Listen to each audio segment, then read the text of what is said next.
इपाक TV news का हौजी अखनन उनजरी बसी अतै कना सुनते मियाम थैदोक इंदोन सखंगनरबा थौबाल मोजिंगदा लेब new model higher secondary school की सेक्रेटरी वैबतना तना मैनेजमेंट की थौसे पूरीबा ओजा एमडी बाबू खानी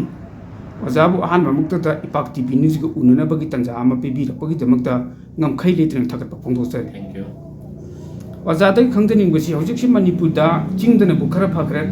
तमगी जगहसिंगदि प्राइवेट स्कूल सि मसिंग खंगदनि खनरि ओजा अदो मागी एम अमदी ऑब्जेक्ट की मखा पोलिंग खतना पोर मति याय अदो ओजागी school new model higher secondary school सि कई करम वखलोंद लिंखलखि बना सो के आदि लिंखलखि अदो हौजि महिरोय मसिन कयम लेबगे हाइबि मतंगदा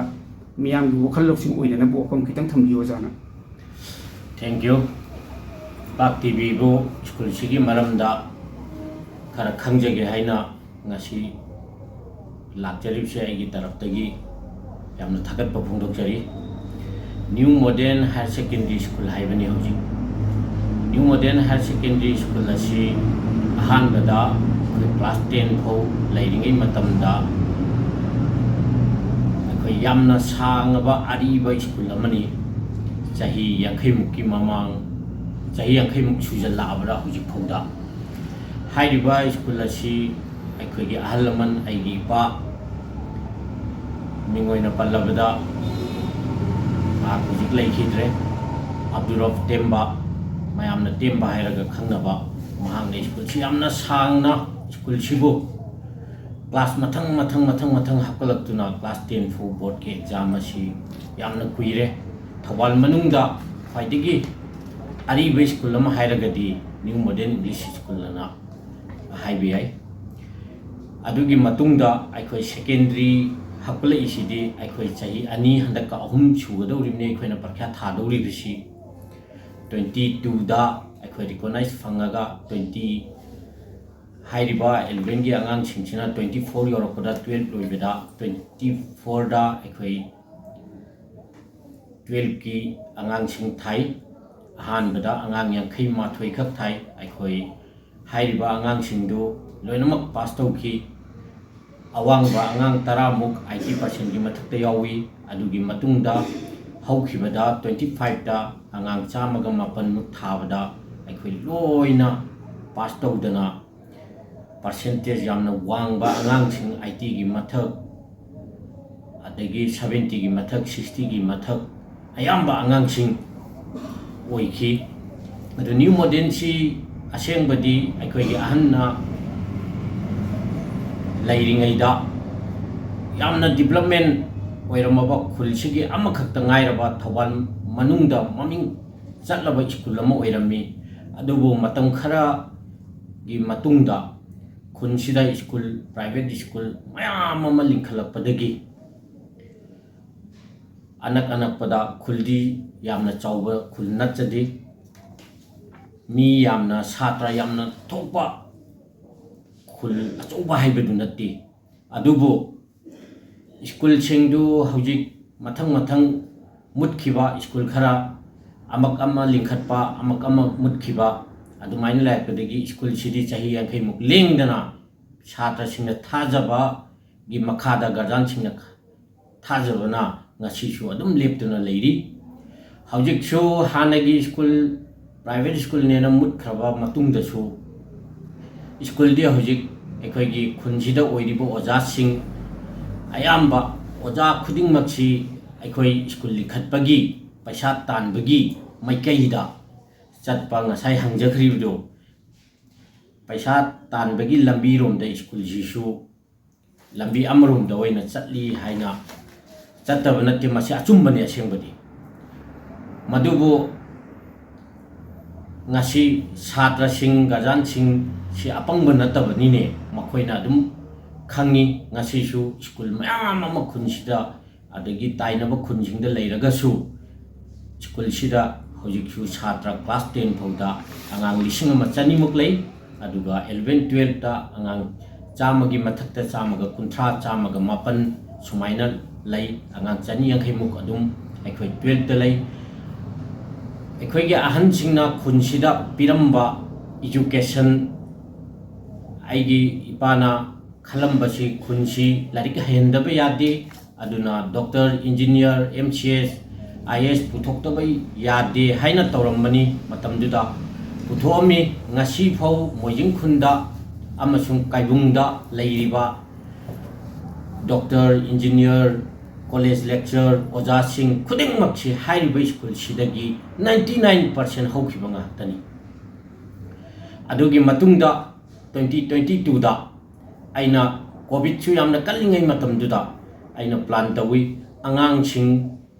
अखोइगी खुनसिदगी थोइबा स्पेशली नुपी मचासिंग मखोइगी लारिक तमफम हाइबसी सेकेंडरी की ओइना क्लास 10 थारबा मतुंगदा अखोइ थौबाल बाजार दा ताई थौबाल बाजार की द लैरिबा सेकेंडरी प्राइवेट अमसुंग खोइगी चोयमा हायर सेकेंडरी गवर्नमेंट की हायरगना हाइरिबा सिदा तंबल लोइना चलम्मी तौबतबु क्लास 10 थारगा हराउदना मखोइसी खोइदी 11 कारबनी हाइबगी हराउबा म चटपा अदुबु चटपा नुतिगी बहरा पुबा ngamaktaba adagi मखोइगी प्रॉब्लम मयाम अमा स्कूल दुदा प्राइवेट स्कूल दा तंबसु अमक्का अदुगी पैसा पुबा ngamaktaba अदुना तमम्मगा अखोइगी छात्र सिंसी सोमदगी 12 थारकपा मतमदा अखोइ 50% दि लाइरदना 20% फौ लैहौदबा 12 थारकपा मतमदा मसिगे स्टडी से सोम आइना तौजबा इवन आइगी स्कूल दगी थारगा 10 थारगा चटखिबा अंगांग सिंसी लारिक सी नंगदे करी दौरी अदुगा अना छात्र सिंसी उनबदा अदुम हंगबा मतमदा तंखिबा अंगांग मरी मंगा दि अदुम तंखिबा 12 लोइरगसु मखोइ दिल्लीदा अमदा चटलगा मपुंग फाना तंबा ngamkhiba adu hairiba angang ayamba 99% amadi 96-7 angang parcel amadi aikhoigi angang jingsi larik tambatu tokthokpa 12 loibeda tokhiba 12 yogdringaida 11 gi final exam yorokpoda to aga larik si tamdadana leibagi mami ama chauna taba ubasida has aikhoi class 10 phusu leire aikhoi infrastructure maram chana lei dakar oiragasu ai 11 12 ki damakta anouba building sagani ana aigi wakhulonda madugi matamda yamna wari covid leibena maram oiragana adubu ai secondary 11 12 chi tawdabe ade hairiba angang singsigi damakta hujikti class 10 phau larik tamba haibasi value si asuki matik 100 9 10 11 12 haibasi 12 phau haibasi schooling haibasi yaudaba yadraba 12 ki certificate si any makha tana larik tamgera tamoira any mana karigumba hiram mamada chatpada masa si chhatra amana ma karigumma tawgena khallagadi 12 ki certificate si yaudaba yadaba aduna maram moiraga masiki mayam si aina sum nainabda igi oja amani ga faminaraga nainabo kanda he adudi aikhoi ai che chang aikhoi loina ready tawraga leijawni kari wat mo yenga si hairaga aikhoi council da chatlaga aikhoi hangjare hangama matungdagi aikhoi JDO da director da commissioner da mathang adumaina aikhoi gi school gi che chang thadu oba matungda aikhoi 22 sida aikhoi recognize phangjabani असेंब मसीगी एमएन ओजेक्टी अखोइगी खुलदा लेरिबा नुपी मचा सिंग लापना चत्तबा खोंगना थोगागा लारिक तंबा फंगजबा पैसा इचंग चंगदना हाइरिबा स्कूल असी अचुक कुइबा चाही यांखै मुक रन तौरप मतमदा क्लास 10 फौची अखोइगी अहल लमनगी मतमदगी अखोइगी लारिक पु तंगनेना हाइरगदी कनागुम्बा लाइरबा पैसा पीबा ngamdaba पैसा दी लेजदबा हाइरिबदु अखोइगी अहनगी मतमदगी अदुम लारिक तमलेबा अदुना मरम ओइरगा अखोइ हौजिकसु क्लास 12 फौसी मखोइना यामना चंगिबा पैसा सी थवाल फौ योगदा नोंमगी स्कूल की कॉलेज की लौबदु फी एडमिशन की नत्तबदा नोंमगी भरा हजोजिकी मतमददी अखोइ 50 rupees adagi angang amana thawal bazar yobu matamda lupa chama di pudaba yadi aduna maram moiraga lupa chama dudi aigi sida phi oina thiba matamda lupa chama di lairadana akhoi gi da lupa yankhai phok changdi tha amagi punjal laga thiraga su adu oiraga di masida ꯑꯉꯥꯡꯁꯤꯡꯁꯤ education class 12 ꯐꯥꯎ ꯄꯤꯗꯕ ꯌꯥꯗꯦ ꯑꯩꯈꯣꯏ ꯁꯤꯗꯒꯤ ꯍꯧꯈꯤꯕ ꯑꯉꯥꯡꯁꯤꯡꯁꯤꯁꯨ ꯂꯥꯏꯔꯤꯛ ꯇꯝꯗꯅ ꯇꯣꯛꯄ ꯃꯌꯥꯝ ꯑꯃ ꯂꯩꯔꯕꯅꯤꯅ ꯃꯈꯣꯏꯗ ꯑꯋꯥꯕ ꯄꯨꯔꯤꯕ ꯃꯌꯥꯝꯁꯤ ꯃꯁꯤꯒꯤ ꯋꯥꯈꯜꯂꯣꯟꯗ ꯑꯩꯅ 11 12ꯁꯤ ꯍꯥꯡꯖꯈꯤꯕꯅꯤ ꯑꯗꯨꯇ ꯅꯠꯇꯅ ꯀ꯭ꯂꯥꯁ 12 ꯁꯤꯒꯤ ꯂꯣꯏꯔꯕ ꯃꯇꯨꯡꯗ ꯀ꯭ꯂꯥꯁ 12 ꯁꯤꯒꯤ ꯂꯣꯏꯔꯕ ꯃꯇꯨꯡꯗ ꯑꯩꯈꯣꯏꯅ ꯑꯩꯅ ꯈꯟꯖꯩ 12 ꯁꯤ ꯂꯣꯏꯔꯒꯗꯤ ꯃꯈꯣꯏꯒꯤ ꯂꯝꯕꯤ ꯑꯃ ꯗꯣꯛꯇꯔ ꯑꯣꯏꯒꯦꯔꯥ नर्स होगेरा फार्मेसी होगेरा तंबगीदमक्ता तंफम अखोइना मखोइबु अवेयरनेस तौरगा मखोइगी जगह माना माना चानबदुदा पीबा यागनी क्लास 10 फौददी अखोइना मदुगी मखोइदा खन्नरुबदा खर वाटकनी स्टैंडर्ड खर वाटली हाइदना आइना 11 12 सेकेंडरी सी असेंबदी हांजेखिबनी ओजादे मखातान खंगदेनिंगबसी ओजागी स्कूल से सेकेंडरी हम ओइरबिना क्लास 12 फौबले कोजा अदु क्लास 10 हम 12 के बोर्ड न लोवे एग्जाम में की काउंसिलिंग के एग्जाम दा महिरो सिंगी पोजीशन फाउबा फर्स्ट डिवीजन फाउबा आईडी परसेंट के आदा फाउखिबगी हाइबगी मतंगदा मियाम वखल लौसिंग ओइनेना बो ओजा फम खितंग थंबि थंजके अखोइगी आइन हेक स्कूल सिदा चंगबदगी अखोइ क्लास 10 की सात्रसी यामदी हाइरिबो मतमदुदा तो आइना चंगकपदगी अखोइ आइना चंगकपदगी अदुम आई हाइजगे अखोइ अयाम्बा अहानबदा पास तौबुगी वखंदा क्लास 10 सी लेरम्मी पास खत्ता तौबुगी वखंदा मदुदगी अखोइ सी अदुम चाही चाही गी रिजल्ट सी वांखलपदा वांगनांगाई अखोइना कन्ना होनदना मफम सिदा ओजासिंग अमसुंग आइगी तरफदगी अखोइगी लेरिबा छात्रसिंगसी मथंग मथंग स्कूल सिदा ngasiyaफौ आइना चंगकपदगी फेल ताबा अंगांग यावदबा मसी आइगी ख्वाइदगी नुंगाइजबनी अदुगा परसेंटेज सी अखोइ फर्स्ट क्लास फाउनबा होनरमी पास की मतुंगदा फर्स्ट क्लास सी लोइनमक अंगांग अथाबा खुनिंगमक यांखै थाबा हुंफु थाबा सी फौरकपदगी अखोइ अमक्का छात्र सी लेटर सनंगाइगी अंगांग खुदिंगमक होनै अदु 50% अंगांग नत्रगा 60% अंगांग सी चाहि खुदिंगे अखोइगी लेटर की मथक्ता अंगांग सिंग क्लास 10 गी ओइना दुम चल्ली अदुगा हौखिबा चाहि अमसुंग लास्ट 2 इयर्स हाइबतारे चाहि अनि सी सिददी अखोइगी आईटी की मथक्ता फंगबा छात्र सी अंगांग सपोज 77 अखोइ हौखिबता थाबा मतमदा अंगांग 50 के सेक्सी लेटर मार्क आईटी की मथक्ता फंगे अदुगा थर्ड क्लास अमा फु यावजदी अदुगा फर्स्ट क्लास ना हक्तनी अंगांग सिंगसी अदुगा 11 12 अखोइना 12 की काउंसिलिंग की एग्जाम दसु चाहि अनि थाजबसिदा आइगी अंगांग सिंग अहानबा थाबा अंगांग सु यामजदबा चाहि अंगांग यांखै माथुइ खक थाबसिदा लोइना पास तौरगा अंगांग 30 के 6 सी फर्स्ट क्लास फाउजै अंगांग लेटर चटपा अंगांग 10 मुक यावी अदुगा अतैना अखोइ सेकेंड क्लास ता फाउबसु यावी अदुबो हौखिबा अंगांग चामगा मपन थाबसिदा अखोइगी अंगांग सिंगसी above 70% every student अखोइ फंगबा ngमखि लेटर की above 50% exactly हौजिकमक आई लेटर कया सखिबोंदो आइगोंदसु आइडिया दु लेजद्रे अदुगा 50% की मथक्ता अखोइ लेटर मार्क चटपा अंगांग सिंग ओइनै खो पुथोकचखि हौखिबदसु अदुगा चाहि अनि खक थारिमने 12 की ओइनदी 10 की दि अखोइ हुजिक पोजीशन सु पीद्रे ग्रेड ओइना पीजर पीरे हुजिक अदुगा 12 की सिदा चाहि अनि थाबसिदा अखोइ हुजिक फौदी position फाउबदी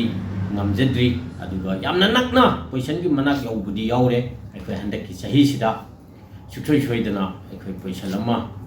tangwara so ani toire so akhoi su yamna kanna satra afaba sing khangat laga tongan na makhoi gi damakta tuition piraga tongan na akhoi makhoi gi tongan mafam piraga hotna raga akhoi phawngam na nai gi oja sing na su yamna kanna mateng pangbiri thangase makata na Manipur private school मसिंग याम लेगसो school खरमदी मसागी सेंदोंग हाइबदी ख्वाइदगी सेंथुक लेब कारबार सि स्कूल लिंखपन ओइरे हाइबसी मियोय खरगी मसिनतगी वखलोंदा लेबदगी हाइबा प्राइवेट स्कूल सि मसिंग खंगदनी खलपनी ꯑꯗꯨ ꯃꯁꯤꯅ ꯃꯔꯝ ꯑꯣꯏꯔꯒ ꯍꯥꯏꯔꯤꯕ ꯁ꯭ꯀꯨꯜ ꯂꯤꯡꯈꯠꯂꯛꯏꯕ ꯀꯥꯡꯕꯨꯁꯤꯡꯒꯤ ꯃꯃꯤꯠꯇꯗꯤ ꯃꯍꯩꯔꯣꯏꯁꯤꯡꯁꯤ ꯐꯥꯎꯕ ꯃꯈꯣꯏꯒꯤ ꯂꯂꯣꯟꯄꯣꯠ ꯑꯃ ꯑꯣꯏꯅ ꯈꯜꯂꯦ ꯑꯗꯣ ꯍꯥꯏꯔꯤꯕꯁꯤꯅ ꯃꯔꯝ ꯑꯣꯏꯔꯒ ꯇꯣꯉꯥꯟ ꯇꯣꯉꯥꯟꯕ ꯈꯨꯗꯣꯡꯆꯥꯗꯕ ꯀꯌꯥꯗꯤ ꯃꯥꯌꯣꯛꯅꯔꯤꯃꯤ ꯍꯤꯔꯝ ꯑꯁꯤꯒꯤ ꯃꯇꯥꯡꯗ ꯑꯣꯖꯥꯒꯤ ꯃꯥꯏꯀꯩꯗ ꯋꯥꯐꯝ ꯈꯤꯇꯪ ꯊꯝꯕꯤꯌꯨ ꯃꯁꯤ ꯃꯤꯌꯥꯝꯅ ꯈꯜꯂꯤꯕ ꯁ꯭ꯀꯨꯜ ꯂꯤꯡꯈꯠꯄ ꯃꯇꯝꯗ ꯄꯩꯁꯥ ꯇꯥꯟꯒꯗꯣꯏꯅ ꯑꯩ ꯏꯁꯥꯃꯛ ꯑꯩꯅ ꯍꯥꯏꯖꯅꯤꯡꯕꯁꯤ ꯑꯁꯦꯡꯕꯅꯦꯅ ꯂꯧꯋꯦ ꯑꯩꯅ ꯑꯁꯦꯡꯕꯅꯤ ꯁ꯭ꯀꯨल लिंखꯠꯂꯤꯕꯁꯤ ꯑꯩ ꯄꯩꯁꯥ ꯇꯥꯟꯒꯦꯅ ꯊꯣꯛꯂꯛꯄꯅꯤꯅ ꯂꯧꯋꯦ ꯑꯩꯅ ꯇꯧꯕꯇꯕꯨ ꯑꯩꯈꯣꯏꯒꯤ ꯁ꯭ꯀꯨꯜꯁꯤꯗꯤ ꯑꯩꯈꯣꯏꯒꯤ ꯁ꯭ꯀꯨꯜ ꯑꯃꯐꯥꯎ ꯄ꯭ꯔꯥꯏꯚꯦꯠ ꯁ꯭ꯀꯨꯜ ꯑꯃꯐꯥꯎ ꯂꯩꯇ꯭ꯔꯤꯉꯩ ꯃꯇꯝꯗ ꯍꯥꯏꯔꯤꯕ ꯁ꯭ꯀꯨꯜꯁꯤ ꯈꯨꯜꯒꯤ ꯂꯥꯏꯔꯤꯛ ꯂꯥꯏꯁꯨ ꯍꯩꯕ ꯃꯌꯥꯝꯅ ꯁ꯭ꯀꯨꯜ ꯑꯃ ꯂꯤꯡꯈꯠꯁꯤ ꯍꯥꯏꯔꯤꯕ ꯃꯐꯝꯁꯤꯗ ꯄ꯭ꯔꯥꯏꯚꯦꯠꯀꯤ ꯑꯩꯈꯣꯏ ꯂꯥꯏꯔꯤꯛ ꯍꯩꯕ ꯁꯥꯇ꯭ꯔ ꯃꯇꯤꯛ ꯆꯥꯕ ꯁꯥꯇ꯭ꯔ पुथोक्सी हाइरिबा खुनसिदगी एना खन्नरगा अखोई फौ ज्ञान ताद्रिङै मतम अखोइना अखोइसि पोक्त्रिङै मतमदगी लैराबा स्कुल अमनि आई इसाना हाइरिबा ददगी ngasi फौ कंटिन्यू अदुम लाक्तना अखोइगी अहन्ना स्कुल सि तौरिङै मतमदा यामना फजना स्कुल खुनसिगी डॉक्टर कया इंजीनियर कया लेक्चर कया अखोइ पुथोखरबनी स्कूल सिना अदुना चाही अंखै सुरबो फौबा अखोइ लारिक तमहन्दबा यादे लाइरबो ओइगेरा इना खुनबो ओइगेरा हाइरिबा मफम सिदा अखोइना ngasi फौ अखोइगी अहन सिंना तमहलई ngasi फौ आई इसानासु तमहनजरी मदुना अखोइगी अंगांग सिंसि सेमदबा यादे अखोइगिदी परमान पैसागिनी मियामना हौजिक पैसा खक्तगी खल्ली हाइगेरा हाइरोइरा मतम करम कांदगी करम आइना तौरगा न्यू मॉडर्न हायर सेकेंडरी लाखी हाइबसी मियाम पुनमना खंगी मखोइगी थाजब लई मखोइगी ममितना हौजिक हौजिक सिदा तम्मीबा अंगांग सिंगसी फी कयाम अखोइगी सिदा लौई थौबाल यौखिबदा कयाम यामना फी खेतनै अतोप मफम सिंगा फी कयाम खेतनै अदुगा लाइरबा अमसुंग इना खुनबा खाइदना हाइरिबा मफम सिदा चाप मानना लारिक तमहल्ली हाइबसी आई हाइमनबा थोय अदुगा चाही यांखै सुरब स्कूल अमना ngasi अफौ अखोइ डेवलपमेंट ओइरे हाइरिबसी चाही यांखै सुरब स्कूल अमना ओइद्रियना आइगी वखंदसु हाइजब याई मरमदि मीना ngarang na hanta लिंखलिबा स्कूल सिंगसिना लैरिबा बिल्डिंग तौरिबा मखोइगी फैसिलिटी मयाम छे एक्जेक्टली अखोइ सिदा पिनङाइ होनै पिरि तौबतबु अवाटपा मयाम लैरि करिगिदमकनो चाही यांखै सुरब मसीदा अखोइ फीदा बेस तौरगा न्यू मॉडर्न हायर सेकेंडरी ना अखोइ स्कूल चलाइदे अदुबो हौजिक ओजा ओइरंबा मरु ओइना ngasai पैसा तानबगी थोगी इमेज अचुमने मणिपुर ओजा मबु ओइरबा मयुमदा अंगांग तरा तंग कुन तंग लागा ट्यूशन लौ बा हौरबा अदु ओइरगदी हाइरिबो ओजा सिंगसे मखोइना करियना खल्ली हाइबदा अखोइ एस अंगांग सिंगना पामे अखोइ छात्र मयाम अमा कुंठा लाए आई स्कूल लिंखतपदा मतिक चारनी अंगांग मयाम लानी हाइबगी वखलोन ngasai पैसा खरा फंगमबदगी मसाना असेंग पैसा ताइसिदा अंगांग सेंगेना ताकपदती आइगे पॉकेट मनी लेतबदगी आइगे पैसा लेतबदगी आइगे खरोस ओइनबगी दमकता ताकमबा ट्यूशन मयुमदा फक अमदा टेट तौरंबो ओजा सिंगदो अदु ngahaptani ngasi स्कूल लिखलिबा मयामसी अतोप स्कूल दो ओजा ओइरमगा इवन आइगी सिदा ओइरमगा अमक थोअगा अंगांग खोंदोअगा लिंखतपागुंबा अदगी मखोइ ओजा अमनि हेक पुंजलगा स्कूल लिंखतपा सिगिसी इवन सिदत नते अतोप एनी मणिपुर की मफम सिंगदा अयाम बोइना सिंग हाक्तो ओइना तवी आई सेंगना लारिक तमहनगे अंगांग सिंग सेमगे अखोइ न्यू मॉडर्न हायर सेकेंडरी ना तौरिबा सुमाइना लारिक तमहनदबा यादे हयनदबा यादे अखोइ बेस तौरी सिसु अराप अरापदगी छात्र मयाम मा आई कैसु बेस तौजदी सिदा खुन सिदा लेरिबा अंगांग सिंगसी मखोइगी दमकता अरापदा चलगा तंबा ngamdaba से मसीदा एजुकेशन पीरगा मखोइसु म्यामगी मफमदा तिनबा ngamnabagi damakta अखोइगिदी हौबदगी तौरकपा सिस्टम दु ngasisu adum तौजरी अदवा हाइरिबा स्कूल सिंगसी अखोइ गवर्नमेंट गिसु करि हाइगदमु खंग्रे हाइरिबा गवर्नमेंट नसु स्कूल दी थोंगाल खुदिंगी रिकॉग्नाइज तौदबा ngahakतनी अखोइगी सिदा हौजिक लैरिबा खुनसिदता हाइरगसु अखोई किट किनी हाई क्लास 5 फौनी हाई 6 फौनी हाई 8 फौनी हाई स्कूल दी मैम लेरे तौबतबु मसी अखोई गवर्नमेंट नसु मरम चाना येंछनबिरगदी मसी मखोइनसु तौबु ngमोयेना खली अदुगा हाइरिबा ngसाइगी पैसागी दुदी आइना ngasi हाइजनिंगबसे अमुका असेंगबनेना लौई मरमदी ngasi प्राइवेट स्कूल दो पुरंबा ओजा अमना मा ट्यूशन अंगांग मैमम लौरी नत्रगा अदुगुंबा ओजाना मागी ममिंगदा थमद्रगसु मागी मनाउगी मिंगदा ओइगेरा मागी नुपीगी मिंगदा ओइगेरा स्कूल लिंखतलगा थम्मगा पैसा ताली अदुबु ngasi फौ प्राइवेट स्कूल दा लेरिंगैदा पैसा यामदे लिसिंग तरुक खक फंगी तरेट खक फंगी मंगा खक फंगी हैरंबो ओजादो मनुंगाइनो मतमदो लेरमी हौजिक लुपा लिसिंग यांखै हुंफु लाम फंगबा याउरी लेक्चर ओइरगा सेकेंडरी ओजा ओइरगा अदुदसु ngasi फौ अंगांग बेजमतंग आई सेमजगे खुलसिगी अंगांग सी आई बेजमा आइना लौरिबा सब्जेक्ट सिदा अंगांग फौहनगे खुनसिदगी अफब छात्र पुथोके हाइबगी वखंदा ngasi फौ फ्रीदा कनागुंबा ओजा आमफौ ट्यूशन तौबो याउजद्री आइना खंगजबदा मसी आइना सुम थिगतजबदा तौरी ट्यूशन सु तौरी स्कूल सु तौरी हाइरिबो ओजा सिंगदो हौजिक गवर्नमेंट दा ओजा ओइरबे सिंगसी मोय प्राइवेट तेगी मराइबा फरेना लौई मखोय पैसागी वरमबदो हौजिकती पैसा चाउना फंगे अमक्का मखोयना ट्यूशन तौदिंगिबेसी करी वखनो आइदी पैसा तानबगीदमक्ता नत्रगदी करिगीदमक्ता नो मखोयना हौजिक ट्यूशन तौरिसी तौबियो खुनसिगी आंगां लारिक फनोइना माना प्राइवेट की स्कूल दा लेरिंगैदा होनरमबदो अदुमाइना ngasi आंगां पैसा दु चाउना तोलो चारबा मादी खुनसिगी आंगां से मागीदा कौरगा नत्रगा स्कूल अमदा चंगगा आई आंगां सिंगसे फ्री दा लारिक तमहनगे हायरगा अदुगी वखललोंदा आई हुजि मतिक चाबा म ओइरे आई गवर्नमेंट की जॉब फंगे आई पैसा मतिक चाना लेरे हाइबगी वखंदा आंगां सेमबा पामी अदुगा ngasi फौ अखोइगी स्वाइदगी दे अरापगी दमक्ता दि खंद्रे स्वाइगी दैदी ngasi फौ अदुगुंबो ओजा अमफौ चोंथोरक्पा लैजद्री इवन आइगी सिदा लागसु आई फ्री दा लारिक क्लास अमता लौजगे आइगी आंगांसिंग आइगी दा लैरिबा मेरिट से आंगांसिंग शेयर तौजगे हाइबा ओजा अमफौ ngasi फौ सिदा ओइखिबो ओइगेरा ओइदबो ओइगेरा सिदागी लोइरगा गवर्नमेंट जॉब अयाम्बा अखोइगी खुनसिदी सिदा ओइखिबो ओजा ngakतनी ओइखिबे मखैसी हाइरिबा ओजा सिंग ngasi फौ लागा आई free आंगांग सिंगसी tuition अमता लौजगे आंगांग सिंगदा आइगी merit C share तौजगे आंगांग सिंग सेमजगे हाइबगी लाकपा ओजा अमफौ ngasi फौसु यावजदे अदुनाने आइना ngasi हाइजेसी पैसा तानबगीदमक्ता थोगक थोंगान थोंगान लिंखलिबे स्कूल सिंगसी थकासेरी ओजा मणिपुर लेबा प्राइवेट स्कूल सिंग मरवोइना हाइरिबा आइना हाइजगदो फमसी स्कूल लोइनमक्ति नते अकंगना स्कूल खरददी फेन ताराबा माहिरोइसी फेन ताराबा माहिरोइसी पास तौहनबा आबिदि करी पास तौली भाई मतमदा स्कूल दि फरक हांगदन लेरबा मरमना स्कूल अमदगी अमदो होंदो होंजिन तौगिनी हाइबदगी अदुम अकीबा चिंगनबा लेबदगी फेन तारगदबा माहिरोइदु पास तौहनबा हाइबगी चतना येमा मणिपुर लेबा प्राइवेट स्कूल खरदा यामना कना तौरी हिरमसिगी मतांग ओजागी माइगैदि वफम खितंग थंबिबजा चुम्मे मसे आंगांग होंदनगाइगी अयाम्बा प्राइवेट स्कूल नो मसी अयाम्बा ओजासिंगदसु मसी खल्ली तौबतबो अखोइगी गवर्नमेंट की रूल दसु अमा आंगांग फेल तहनबे यादे हाइबगी पोट अमदि लैबने हाइरिबा आंगांग सिगी 11 दा माना कारिबगी क्लास 2 की 11 दुदा आंगांग सी एटलीस्ट पास तौबो ngमनगाइगी होटनबियो हाइबने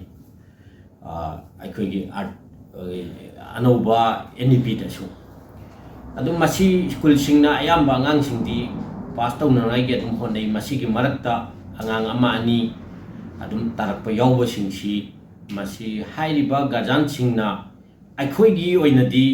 अखोइगी स्वाइदा लेमिनरिबा खंगरबा इमुंग मनुंग लेकाई खुनी आंगांग हक्तो ओइबनिने मसी अमक्का अखोइ सिदगी हंजल्लोसु यादबा अदुगा हंजल्लगा अमक नंग कन होनरो नत्रगना नंग क्लास कारगा करी तौगनी हाइबगी हाइबसिदा गार्जियन की मैकेदगी रिक्वेस्ट तौरक्तना ओजा सिंग अखो होनजरगे ओजा थम्मगे सिदगिदी ꯍꯥꯏꯔꯒ ꯑꯗꯨꯝꯕ ꯑꯩꯒꯤꯁꯤꯃꯛꯇ ꯑꯩꯈꯣꯏꯅ ꯑꯗꯨꯝꯕ ꯀꯥꯍꯟꯕ ꯑꯉꯥꯡ ꯌꯥꯎꯈꯤ ꯊꯥꯒꯠꯆꯔꯤ ꯑꯣꯖꯥꯕꯨ ꯑꯣꯖꯥꯗ ꯃꯈꯥ ꯇꯥꯅ ꯈꯪꯖꯅꯤꯡꯕꯁꯤ ꯍꯧꯖꯤꯛꯁꯤ ꯃꯅꯤꯄꯨꯔꯗ ꯄ꯭ꯔꯥꯏꯚꯦꯠ ꯁ꯭ꯀꯨꯜ ꯃꯌꯥꯝ ꯑꯃ ꯂꯩ ꯑꯣꯖꯥ ꯑꯗꯣ ꯄ꯭ꯔꯥꯏꯚꯦꯠ ꯁ꯭ꯀꯨꯜꯁꯤꯡꯁꯤ ꯍꯧꯖꯤꯛꯇꯤ ꯆꯍꯤꯒꯤ ꯄꯔꯤꯈ꯭ꯌꯥ ꯂꯣꯏꯁꯤꯟꯅꯈ꯭ꯔꯦ ꯂꯥꯛꯀꯗꯧꯔꯤꯕ ꯀꯨꯝꯖꯥ 2026ꯀꯤ ꯁꯦꯁꯟ ꯍꯧꯖꯤꯛ ꯉꯥꯏꯔꯒ ꯂꯩꯅꯔꯤꯁꯤ ꯑꯗꯣ ꯍꯥꯏꯔꯤꯕ ꯍꯧꯖꯤꯛ ꯃꯇꯝꯁꯤꯗ ꯃꯍꯩꯔꯣꯏꯁꯤꯡꯁꯤ ꯁ꯭ꯀꯨꯜ ꯑꯃꯗꯒꯤ ꯁ꯭ꯀꯨꯜ ꯑꯃꯗ ꯍꯣꯡꯗꯣꯛ ꯍꯣꯡꯖꯤꯟ ꯇꯧꯕꯒꯤ ꯇꯥꯟꯖꯥꯗꯨꯅꯦꯕ ꯍꯧꯖꯤꯛ ꯑꯣꯏꯔꯤꯁꯤ ꯑꯣꯖꯥ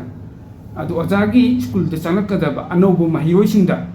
ꯏꯚꯟ ꯍꯥꯏꯕꯗꯤ ꯀ꯭ꯂꯥꯁ ꯄ꯭ꯔꯤ ꯅꯔꯁꯔꯤꯗꯒꯤꯅ ꯀ꯭ꯂꯥꯁ 12 ꯐꯥꯎꯕꯗ ꯆꯪꯂꯛꯀꯗꯕ ꯑꯅꯧꯕ ꯃꯍꯩꯔꯣꯏꯁꯤꯡꯗ ꯑꯇꯣꯞꯄ ꯄ꯭ꯔꯥꯏꯚꯦꯠ ꯁ꯭ꯀꯨꯜꯁꯤꯡꯗ ꯄꯤꯗꯕ ꯊꯣꯏꯗꯣꯛ ꯍꯦꯟꯗꯣꯛꯄ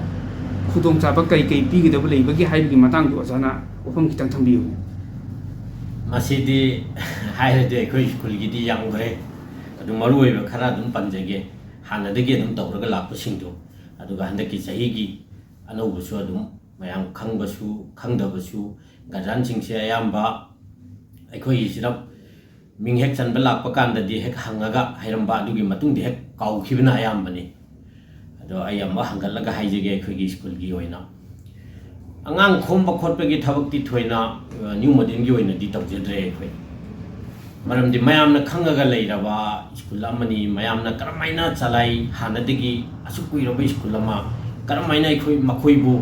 ꯂꯥꯏꯔꯤꯛ ꯇꯝꯕꯒꯤ ꯍꯤꯔꯝꯁꯤꯗ ꯑꯦꯅꯤ ꯍꯤꯔꯝꯗ ꯂꯥꯏꯔꯤꯛ ꯈꯛ ꯍꯩꯕ ꯅꯠꯇꯕ ꯑꯦꯅꯤ ꯍꯤꯔꯝꯗ ꯃꯈꯣꯏꯕु ꯃꯤꯌꯥꯝꯗ ꯇꯤꯟꯕ ꯉꯝꯅꯉꯥꯏꯒꯤ ꯁꯦꯝꯕꯤ ꯍꯥꯏꯕꯁꯤ ꯄ꯭ꯔꯖꯥ ꯈꯨꯗꯤꯡꯃꯛꯅ ꯑꯩꯈꯣꯏ ꯏꯖꯨꯀꯦꯁꯅꯤꯁꯁꯤꯡ ꯒꯥꯔꯖꯤꯌꯥꯟꯁꯤꯡ ꯄꯦꯔꯦꯟꯠ ꯈꯨꯗꯤꯡꯃꯛꯅ ꯈꯪꯉꯒ ꯂꯩꯔꯕ ꯉꯥꯛꯇꯅꯤ ꯑꯗꯨꯅ ꯑꯩ ꯑꯦꯗꯚꯔꯇꯥꯏꯖ ꯌꯥꯝꯅ ꯆꯥꯎꯅ ꯑꯩꯈꯣꯏꯒꯤ ꯍꯣꯔꯣꯜ ꯁꯤꯖꯤꯟꯅꯔꯒ ꯅꯠꯇ꯭ꯔꯒꯅ ꯄꯦꯄꯔ ꯆꯥꯏꯔꯒ ꯐ꯭ꯂꯦꯛꯁ ꯊꯦꯠꯂꯒ ꯇꯧꯕꯗꯨ ꯇꯧꯖꯗꯦ ꯑꯩ ꯑꯗꯣ ꯍꯧꯖꯤꯛ ꯍꯧꯖꯤꯛ ꯑꯩꯒꯤꯗ ꯍꯥꯟꯅꯗꯒꯤ ꯇꯧꯖꯔꯛꯄ ꯈꯔ ꯑꯩꯈꯣꯏꯒꯤꯁꯤꯗ ꯔꯦꯡꯛ ꯐꯪꯕ ꯑꯉꯥꯡ ꯃꯁꯥꯅ ꯑꯗꯨꯝ ꯐꯤ ꯂꯧꯖꯗꯦ ꯑꯗꯨꯒ ꯑꯩꯈꯣꯏꯒꯤ ꯐꯥꯏꯅꯦꯜ ꯑꯦꯛꯖꯥꯝꯗ ꯐꯥꯏꯅꯦꯜ ꯑꯦꯛꯖꯥꯝ ꯆꯍꯤ ꯑꯃꯒꯤ ꯑꯣꯏꯕꯗ ꯐꯥꯔꯁ ꯔꯦꯡꯛ ꯇꯥꯔꯤꯕ ꯑꯉꯥꯡ ꯄꯥꯔꯁꯦꯟꯇꯦꯖꯁꯤ ꯃꯥꯅ ꯌꯥꯝꯅ ꯋꯥꯡꯅ 95ꯀꯤꯗꯒ ꯐꯪꯉꯒꯗꯤ ꯑꯩꯈꯣꯏ ꯃꯥꯒꯤ ꯑꯦꯗꯃꯤꯁꯟ ꯐꯥꯎ ꯑꯩꯈꯣꯏ ꯂꯧꯗꯦ ꯑꯗꯒꯤ ꯄꯔꯤꯈ꯭ꯌꯥ ꯑꯩꯈꯣꯏꯅ ꯆꯍꯤ ꯑꯃꯗ ꯃꯦꯟ ꯄꯔꯤꯈ꯭ꯌꯥ 3 ꯇꯧꯏ ꯑꯇꯩ ꯃꯔꯛ ꯃꯔꯛꯇ ꯇꯧꯕ ꯇꯦꯁꯇꯨ ꯅꯠꯇꯕꯤꯗ ꯍꯥꯏꯔꯤꯕ ꯆꯍꯤ ꯄꯔꯤꯈ꯭ꯌꯥ 3ꯁꯤ ꯆꯍꯤ ꯑꯃꯒꯤ ꯃꯁꯤꯗ ꯑꯩꯈꯣꯏ ꯔꯦꯡꯛ ꯇꯥꯔꯛꯄ ꯑꯃꯁꯨꯡ ꯔꯦꯡꯛ ꯐꯥꯔꯁ ꯇꯥꯔꯛꯄ ꯈꯛꯇ ꯅꯠꯇꯕ ꯑꯦꯅꯤ ꯑꯉꯥꯡ 10 ꯑꯣꯏꯔꯁꯨ 10 ꯑꯣꯏꯔꯒꯁꯨ 95% ꯁꯤꯒꯤ ꯃꯊꯛꯇ ꯆꯠꯄ ꯑꯉꯥꯡ ꯑꯣꯏꯔꯒꯗꯤ ꯑꯩꯈꯣꯏ ꯃꯈꯣꯏꯕꯨ ꯀꯝꯄ꯭ꯂꯤꯠꯂꯤ ꯆꯍꯤꯗꯨꯃꯒꯤ ꯐ꯭ꯔꯤ ꯊꯥꯖꯩ ꯐꯤ ꯑꯝꯇ ꯂꯧꯖꯗꯦ ꯑꯗꯨꯒ ꯈꯨꯟꯁꯤꯗ ꯂꯩꯔꯤꯕ ꯁꯤꯗ ꯇꯝꯒꯦꯅ ꯑꯦꯅꯤ ꯑꯉꯥꯡ ꯑꯃ ꯈꯣꯝꯗ꯭ꯔꯒꯁꯨ ꯁꯤꯗ ꯂꯥꯛꯄ ꯂꯥꯏꯔꯤꯛ ꯇꯝꯖꯒꯦ ꯇꯧꯕꯇꯕꯨ ꯑꯩꯗꯤ BPLꯅꯤ ꯃꯃꯥ ꯈꯛꯇꯅ ꯌꯣꯛꯄ ꯑꯉꯥꯡ ꯃꯌꯥꯝ ꯑꯃ ꯂꯩ ꯀꯅꯥ ꯑꯃ ꯂꯩꯖꯗ꯭ꯔꯕ ꯁꯤꯒꯨꯝꯕ ꯑꯉꯥꯡꯁꯤꯡꯁꯤ ꯂꯥꯛꯄꯗꯗꯤ ꯑꯩ ꯃꯈꯣꯏꯕु ꯑꯦꯗꯃꯤꯁꯟ ꯑꯃꯁꯨꯡ ꯐ꯭ꯔꯤ ꯀꯝꯄ꯭ꯂꯤꯠꯂꯤ ꯐꯤꯁꯤ ꯐ꯭ꯔꯤ ꯊꯥꯕ ꯑꯉꯥꯡꯁꯤꯡ ꯐꯅꯌꯥꯝꯅ ꯑꯩꯒꯤ ꯁ꯭ꯀꯨꯜꯁꯤꯗ ꯌꯥꯎꯔꯤ ꯍꯟꯗꯛꯀꯤ ꯆꯍꯤꯒꯤ ꯑꯣꯏꯅꯁꯨ 26ꯀꯤ ꯑꯣꯏꯅꯁꯨ ꯍꯥꯟꯅꯒꯤ ꯇꯧꯔꯤꯕꯁꯤ ꯑꯗꯨꯝ ꯑꯩ ꯍꯥꯏꯔꯤꯕ ꯑꯗꯨꯒꯨꯝꯕ ꯑꯉꯥꯡꯁꯤꯡꯗꯤ ꯑꯩꯒꯤ ꯑꯦꯝꯗꯤ ꯂꯥꯏꯔꯤꯛ ꯇꯝꯍꯟꯗꯕ ꯌꯥꯗꯦ ꯍꯥꯏꯕꯗꯨꯅꯤ ꯑꯗꯨꯅ ꯍꯥꯏꯔꯤꯕ ꯑꯉꯥꯡꯁꯤꯡꯁꯦ ꯑꯗꯨꯃꯛ ꯂꯩꯔꯒꯗꯤ ꯒꯥꯔꯖꯤꯌꯥꯟꯁꯤꯡꯅ ꯑꯗꯨꯝ ꯂꯥꯛꯄꯤꯌꯨ ꯂꯥꯏꯔꯤꯛ ꯇꯝꯍꯟꯗꯗꯅ ꯂꯩꯕꯒꯤ ꯃꯍꯨꯠꯇ ꯑꯩꯈꯣꯏ ꯃꯈꯣꯏꯒꯤꯗꯃꯛꯇ ꯂꯩꯔꯤꯕꯅꯤ ꯁ꯭ꯀꯨꯜꯁꯤ ꯃꯈꯣꯏꯒꯤꯗꯃꯛꯇꯅꯤ ꯑꯗꯨꯅ ꯑꯗꯨꯝ ꯇꯝꯍꯟꯖꯒꯅꯤ ꯑꯗꯨꯒ ꯑꯩꯈꯣꯏꯒꯤ ꯃꯅꯤꯄꯨꯔꯒꯤ ꯑꯣꯏꯕ ꯑꯩ ꯉꯁꯥꯏ ꯄꯟꯖꯍꯧꯗ꯭रे स्टेटकी रैंक होल्डर पोजीशन तारक्पा मैथ्स साइंस क्लास 3 की 4 की 5 6 9 10 की कंपटीशन यावरुबदा स्टेट की ओइना तौबा मचा मचा अखोइगी क्लब अमना नत्रगना अखोइ खुनगी विलेज की करिगी तौबसिदी अखोइ मतम सि नंगदबनिने अतोप कंपटीशन म्याम यावबनिने अखोइ यावजबा खुदिंग मकुदिंग हमजदे अदु मणिपुरी ओइना मरम चाबा स्टेट की कंपटीशन तौरकपदा अखोइ क्लास खुदिंग मक्की मखोइगी अदुम अखोइ कंपटीशन यावबा आंगांसिंग चल्ली मधुदा यावरपा पोजीशन हंदक मक्सु अखोइ मैते मेक की मैथ्स की साइंस की इंग्लिश की आंगांसिंग पोजीशन होल्डर मखोइ 13 मंगा सुई हंदक चाहीगी ओइना आइना कंप्लीटली मखोइसी फ्री थारबनी एडमिशन अमसुंग स्कूल की फीसी हाइरिबा आंगांसिंग अदुगुंबदा स्कूल की माइ पुरकपा मखोइ लारिक फरिबा आंगांसिंग सि कंप्लीटली आइना स्कूल सिदगी ꯁꯦꯝꯃꯤ ꯑꯗꯨꯇ ꯅꯠꯇꯅ ꯍꯥꯏꯔꯤꯕ ꯑꯉꯥꯡꯁꯤꯡꯁꯤ ꯁ꯭ꯄꯦꯁꯦꯜ ꯀ꯭ꯂꯥꯁ ꯃꯈꯣꯏꯒꯤꯗꯃꯛꯇ ꯑꯣꯖꯥꯁꯤꯡꯅ ꯇꯣꯉꯥꯟꯅ ꯁ꯭ꯄꯦꯁꯦꯜ ꯀ꯭ꯂꯥꯁ ꯂꯧꯔꯒ इवन फ्राइडे छुट्टी थाब नुमित ओइरसु अतोप नुमित ओइरगसु अदगी स्कूल छुट्टी थारगा इवनिंग दे ओइरगसु इवन नाइट तफौ ओजा लागा हाइरिबा सिंगसिगी स्पेशल क्लास पीबीबा हाइरिबा सिंगसि मथंगी चाही 26 लाखपसिदसु आई अदुम तौजगनी अदुगा एनी गाजानगी मैकैदगी आईगी कंडीशन सी मसिमा लई आई मसिमा था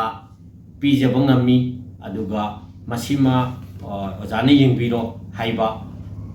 मागी कंडीशन दुगी मतुंगिना एनी लाइक तमनबगी दमक्तदी मफमसिदा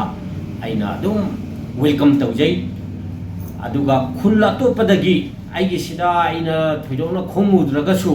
अतोप खुलसिंगसिदगी खोइ संगाई मफमदगी आंगांग अदगी इरोंगदगी खोइ गारी अनि मुख हुजिक लाई बहन आंगांग मचासिंगदसु अदुगा 11 12 तदी यामना याउरी अदगी अमका अखोइ लिरोंगदगी इवन फाउदिलदगी आंगांग फौ याउरी हाइरिबा सिंगसिदी अमका इना करी दौबे हाइबदा मतिक चारबा मागी मपा मबा दुवरदे अतोप खुंदगी लापसि 50% फी 6 month खत्ता लौजे अदुगा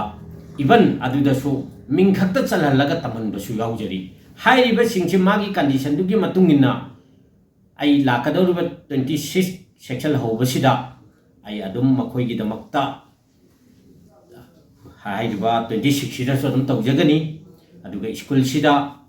हौजिक लाकदौरिबा जनवरी गी तांग 13 दगी सेक्शन एखोइ क्लास हौजगनी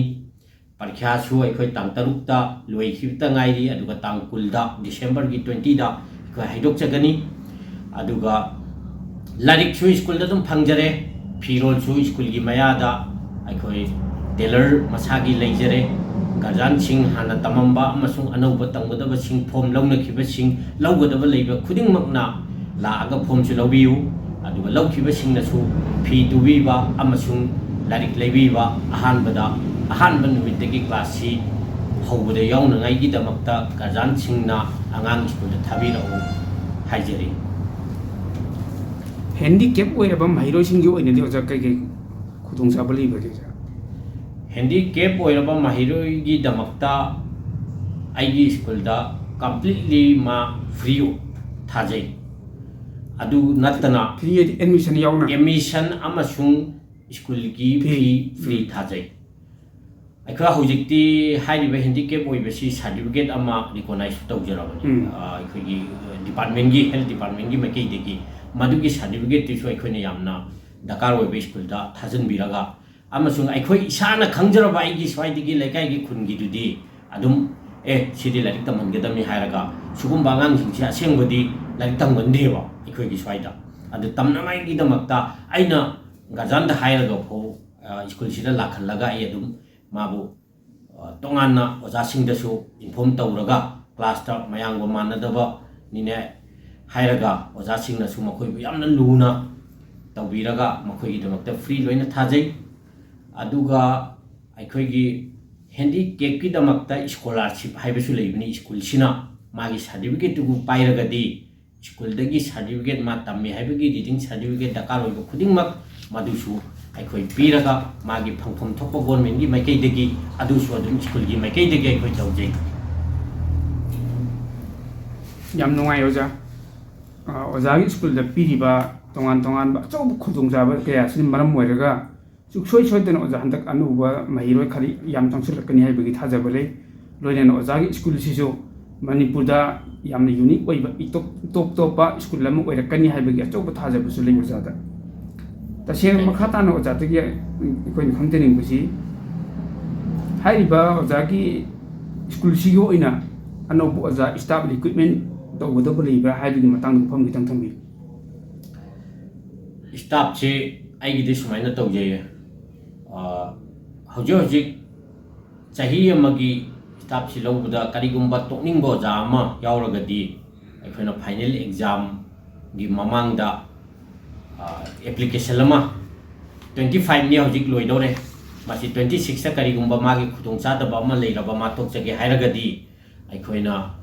फाइनल एग्जाम की ममांग इखोगी परीक्षा तौरीसीदा आइना ओजासिंगदे स्टाफसिंगदे थमजै एप्लीकेशन थाजनबिरोना अदो हौजिक फौदी आइगिदा हौजिक एप्लीकेशन थाजलपो ओजा लैजद्री मथंगिसी हानगी ओजासिंगसी अदुम लैगनेन थाजै अदुबु ओजा अहेनबा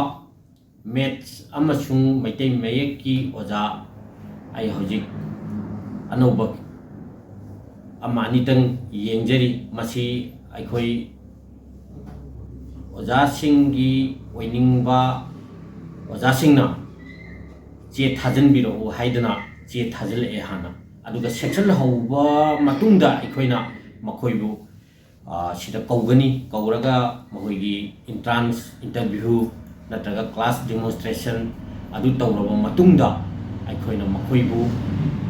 डायरेक्टली नुमितुदा खंद्रगसु अखोइ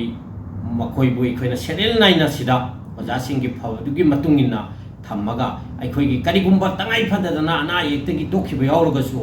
अखोइना हाइरिबो ओजासिंगसी कौखल्ली अदुगा होजिक होजिक आइना ओजा अनि हाइजख्रिबा असिगिदमक्ता ओजा खरा मसु थाजनजरे थाजनिंबा कनागुंबा खुनसिदगी नत्रगा अतोपदगी अरापदगी लेरगसु मसे लाकपदा खुदोंचाबा चागदबो ओइरगदी अदुम चे चांग अखोइगी VP दा ओजा चौ कौबनी अखोइगी VP दा चे थाजनबियु अदुगा मतम चाना अखोइना खोइदा इन्फॉर्म तौजरके थैंक यू ओजा तसेंग मखाता न ओजा मखाता भाग वहंग सिदी प्राइवेट स्कूल दा लेबु ओजा सिंग इंटरेस्ट ओजा वहंग अमता हंगजेगे यस यस हौजिक सी ओजा प्राइवेट स्कूल सिंग दा थागी एडमिशन फी मसिंग अदुके माति पैसा याम लौखटपा अदुगा मसित नतना थागी स्कूल फी देगे करपा पैसा मयाम सिंग मयाम मकारगसु प्राइवेट स्कूल दा पुरीबु ओजा सिंग ददी मखोइगी तोलोब हाइक्रू मनादी योमगा पी हाइबगी मोंगदा मचिन नमक फोंदोप ngamद्रगसु थमोइददी सी पैसा सिनबु इमु मन कोनबा या फंगदिदा दुबु आदा हाइबसी मचिन दि फोंदगसु प्राइवेट स्कूल की ओजा अयामबगी मचिन दि हाइरिबु पोसि लैने बोजा ले अदु हिरमसिगी मतंगदा प्राइवेट स्कूल की सेक्रेटरी यम मोइन ओजा वफम खितंग थम्बी मसी यामना मरु ओइबनि ओजासिंगी दमक्ता अदु मसी चुम्मे मयामना हाइनसिया चुम्बनि आई अखोइगी स्कूल की ओइना हाइजरगे अतोपा सिंगददी स्कूल सिंगदु यामना चाउना एडमिशन फी अदगी पीदबसु यादबा अखोइना तौरिबा सुमाइना फ्री सु लेतबनिने मखोइगी दि मतिक चाना लौखल्ली अदुगा फी फाइल एडमिशन तौबा मतमदा मखोइगी दि डेट अमा लेखरगा हाइरिबा डेट तुदा फी थीबा एडमिशन तौबसी तौइ करिगुंबा डेट तु हेंदोखरगदी मखोइगी दि अखोइगी फाइल लना मकलै अदो आइगी स्कूल दा फाइल हाइबसिमा सुलै लेजेद्रि ngasiफो फाइल लौबा हाइबसिमा अदुना ngसाइगी आइना हाइजग्रिबा अखोइगी स्कूल दी खुनसिगी लैकाइगी खुंगनसिगी ओइना तौरकपा स्कूल नि अखोइगी लाइखिद्रबा इपाना अखोइगी अहलसिंगना खुनसिगी लारिक तमहंदबा यादे एजुकेशन सी वांगहंदबा यादे हाइबगी एममदा तौरकपा स्कूल अमा ओइबनिने हौजिकसु अदुगी दु चत्रगा लापनिने हौजिक हौजिक आइगिदा छात्र यामे हाइरिबा सी 60 दगी 70% फो अखोइ फी थीदे आइगी स्कूल दा 60 दगी 70% फो फी थीदे फी थीरिबा खरा अमसुंग आइना ओजासिंगी दमक्ता पीजरिबा तोलो सैलरी सी एडमिशन दगी पीजबने चाही सी मैनेज तौबा ngamnangai दमक्ता आइना एडमिशन सी तौहल्लगा एडमिशन तौबा मतमदा चाही चुप्पा चंगी मसिजो अखोइगी सिदा तम्बिबा आंगांसिंगसी एडमिशन तौनबगी दमक्ता जनवरी दगिना डिसेंबर फौगी फाइनल एग्जाम फौसी एडमिशन तौबा लोइदे आइगी स्कूल दा अदुबा आंगांग लारिक तमहंदबा यादे आइगी एम अमा लेजबनिने आई मखोइबु ngasi फौ अमाबो तानथोकसु तौजदे मखोइ लारिक तमहंबसु तौजदे अदुना मखोइदा हाइरगा गार्जियन सिंगी अंगम मतमदा अंगांग अनि तमेना खलो परीक्षा अमदा मक चनबा मथंगी परीक्षादा मक चनबा अदगी सुपि पीबा ngamdaba अंगांग सिंग ngasai फ्री दा आइन तमहल्ली हाइरे अदगी एडमिशन तौगदबा लेरिबा आइना मखोइदा अयामबदी हाइ एडमिशन दि कंपलसरी ओहनबियु कंपलसरी तौबियु हाइबसी मतम अमखक्ता ओइना तौबिरगदी था अमदा नत्रगा अनिदा अखोइना यामना कानबा फंगदबा स्कूल सी तौबतबो अदुगी तंजादु अखोइगी सिदा पैसा लाइरबा लमसु ओइबना हाइगद्रा थबक सुबा ना अयामबा ओइबनिने अखोइना मदुगी स्ट्रिक्ट ꯔꯨꯜ ꯑꯩꯈꯣꯏ ꯑꯇꯣꯞꯄ ꯁꯤꯗꯒꯤ ꯍꯥꯏꯒꯠꯈ꯭ꯔꯒ ꯊꯧꯕꯥꯜ ꯕꯖꯥꯔ ꯍꯥꯏꯒꯦ ꯊꯧꯕꯥꯜ ꯕꯖꯥꯔ ꯌꯧꯗ꯭ꯔꯤꯉꯩꯗꯁꯨ ꯍꯦꯛ ꯑꯩꯈꯣꯏꯒꯤ ꯈꯨꯟꯁꯤꯗꯒꯤ ꯍꯥꯏꯒꯠꯈꯤꯕꯗ ꯇꯧꯔꯤꯕ ꯑꯩꯈꯣꯏꯒꯤ ꯁ꯭ꯀꯨꯜꯁꯤꯡꯁꯤꯗꯗꯤ ꯍꯥꯏꯔꯤꯕ ꯁ꯭ꯀꯨꯜꯁꯤꯡꯁꯤ ꯑꯩꯒꯤ ꯁ꯭ꯀꯨꯜꯁꯤꯒ ꯈꯦꯠꯅꯕ ꯂꯩꯖꯔꯤꯁꯤ ꯑꯃꯔꯣꯝꯗ ꯑꯍꯤꯡꯒ ꯅꯨꯡꯊꯤꯟꯅꯤ ꯏꯚꯟ ꯐꯥꯎꯟꯗꯔ ꯈꯔ ꯑꯃꯗꯤ ꯁꯨꯝ ꯐꯝꯃꯤꯟꯅꯕꯗ ꯐꯥꯎ ꯅꯪꯅ ꯇꯧꯔꯤꯕ ꯁ꯭ꯀꯨꯜꯁꯤ ꯀꯃꯥꯏꯅ ꯇꯧꯔꯤꯃꯣꯅ ꯐꯥꯎ ꯑꯩꯉꯣꯟꯗ ꯍꯪꯉꯤꯕꯅꯤ ꯁꯥꯇ꯭ꯔꯗꯤ ꯌꯥꯝꯃꯦ ꯀꯩꯗꯧꯋꯦ ꯅꯪ ꯀꯗꯥꯏꯗ ꯀꯃꯥꯏꯅ ꯇꯧꯔꯤꯃꯣꯅ ꯑꯗꯣ ꯑꯣꯖꯥꯒꯤ ꯄꯩꯁꯥꯁꯤ ꯄꯤꯅꯕ ꯍꯣꯠꯅꯕꯗ ꯇꯧꯕꯇꯕꯨ ꯑꯩꯅ ꯂꯧꯔꯤꯕ ꯑꯦꯃꯤꯁꯟꯁꯦ ꯃꯁꯤꯅ ꯑꯣꯖꯥꯁꯤꯡꯒꯤ ꯇꯥꯡ 15 15 every month 15 ꯁꯤꯗ ꯑꯩꯅ ꯄꯤꯔꯤꯕ ꯇꯣꯂꯣꯞꯁꯤ ꯁꯣꯏꯗꯅꯉꯥꯏꯒꯤ ꯍꯣꯠꯅꯩ ꯑꯗꯨꯒ ꯃꯌꯥꯝꯒ ꯃꯥꯟꯅꯅꯉꯥꯏꯒꯤ ꯑꯩ ꯑꯗꯨꯝ ꯑꯣꯖꯥꯁꯤꯡꯗ ꯄꯤꯖꯩ ꯑꯩꯈꯣꯏꯒꯤ ꯑꯆꯧ ꯑꯆꯧꯕ ꯁ꯭ꯀꯨꯜꯁꯤꯡꯗꯒꯤꯗꯤ ꯍꯣꯏ ꯑꯩꯒꯤ ꯑꯣꯖꯥꯁꯤꯡꯁꯦ ꯍꯟꯊꯔꯝꯒꯅꯤ ꯇꯧꯕꯇꯕꯨ ꯑꯩꯅ ꯈꯔ ꯄꯤꯔꯤꯕꯁꯦ ꯑꯣꯖꯥꯁꯤꯡꯅꯁꯨ ꯄꯦꯟꯊꯣꯛꯆꯩ ꯑꯗꯨꯒ ꯄꯦꯟꯊꯣꯛꯏꯕꯁꯤꯗ ꯄꯦꯟꯅꯅꯕ ꯍꯥꯏꯔꯤꯕ ꯁ꯭ꯀꯨꯜꯁꯤꯒꯤ ꯋꯥꯔꯤꯁꯤ ꯑꯩꯒꯤ ꯁ꯭ꯀꯨꯜꯗ ꯂꯩꯔꯤꯕ ꯑꯣꯖꯥ ꯈꯨꯗꯤꯡꯃꯛꯅ ꯃꯈꯣꯏ ꯂꯣꯏꯅ ꯈꯪꯉꯤ ꯃꯈꯣꯏꯁꯨ ꯑꯉꯥꯡꯁꯤꯡꯒꯤꯗꯃꯛꯇ ꯑꯩꯒ ꯁꯦꯀ꯭ꯔꯤꯐꯥꯏꯁ ꯇꯧꯔꯒ ꯂꯩꯃꯤꯟꯅꯔꯕ ꯑꯩꯅ ꯑꯩꯒꯤ ꯑꯣꯖꯥꯁꯤꯡꯕꯨꯁꯨ ꯌꯥꯝꯅ ꯊꯥꯒꯠꯆꯩ ꯃꯁꯤꯒꯤꯗꯃꯛꯇ ꯑꯗꯨ ꯑꯩꯈꯣꯏ ꯁꯨꯃꯥꯏꯅ ꯇꯧꯔꯒ ꯄꯩꯁꯥꯒꯤꯗꯃꯛꯇꯗꯤ ꯊꯣꯏꯅ ꯈꯟꯗꯕ ꯑꯣꯖꯥꯁꯤꯡꯅꯦꯅ ꯑꯩꯅ ꯂꯧꯖꯩ ꯑꯩꯒꯤ ꯁ꯭ꯀꯨꯜꯗ ꯂꯩꯔꯤꯁꯦ ꯌꯥꯝ ꯅꯨꯡꯉꯥꯏꯖꯩ ꯑꯣꯖꯥ